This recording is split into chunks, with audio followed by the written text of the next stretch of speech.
தெய்வம் நீ என்று உணர் யூடியூப் சேனல் உங்களை அன்புடன் வரவேற்கிறது.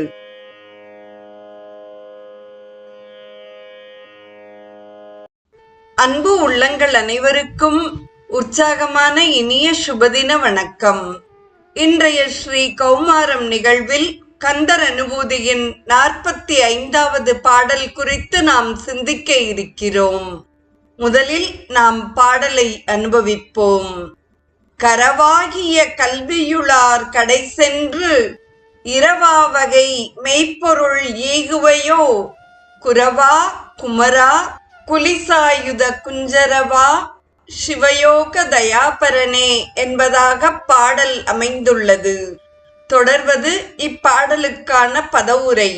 குரவா சத்குருநாதரே, குமரா குமரக் கடவுளே, குலிச ஆயுத வஜ்ரப்படையை உடையவரே, குஞ்சரவா தெய்வயானைக்கு நாயகரே, சிவயோக தயாபரனே, பக்குவப்பட்ட அடியார்களுக்கு சிவயோக நிலையை பாலிக்கும் கருணாமூர்த்தியே, கரவு ஆகிய கல்வியுளார் கடை சென்று தாம் கற்ற கல்வியை பிறருக்கு சொல்லாமல் ஒளித்து வைக்கின்ற புலவர்களிடம் போய் இரவா வகை அக்கல்வி ஞானத்தை அடியேன் யாசிக்காத வண்ணம் மெய்ப்பொருள் ஈகுவையோ உண்மை பொருளை உபதேசித்து அருள் புரிவீரோ என்பதாக அமைந்துள்ளது. தொடர்வது இப்பாடலுக்கான பொழிப்புரை.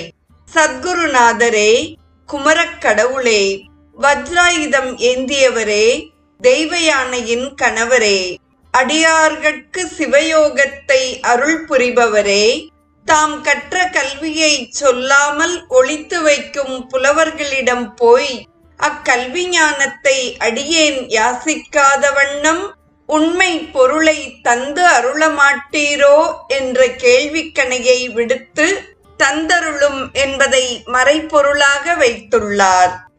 தொடர்வது இப்பாடலுக்கான விரிவுரை. முதலில் வரும் சொற்றொடர் கரவாகிய கல்வியுளார். கரவு என்னும் சொல் திருட்டுத்தனத்தை குறிக்கிறது. கற்ற கல்வியை பிறருக்கு உதவுதல் வேண்டும். அதற்கு கல்விதானம் அறிவுதானம் என்று பெயர். அங்ஙனம் பிறருக்கு அறிவிக்காமல் தம்முடனேயே அந்த வித்தைகளை மறைத்து வைத்துக் கொள்வார்கள். இத்தகைய புலவர் பலர் நம் நாட்டில் உண்டு.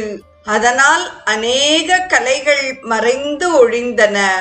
தொடரும் சொற்றொடர் கடை சென்று இரவா வகை மெய்ப்பொருள்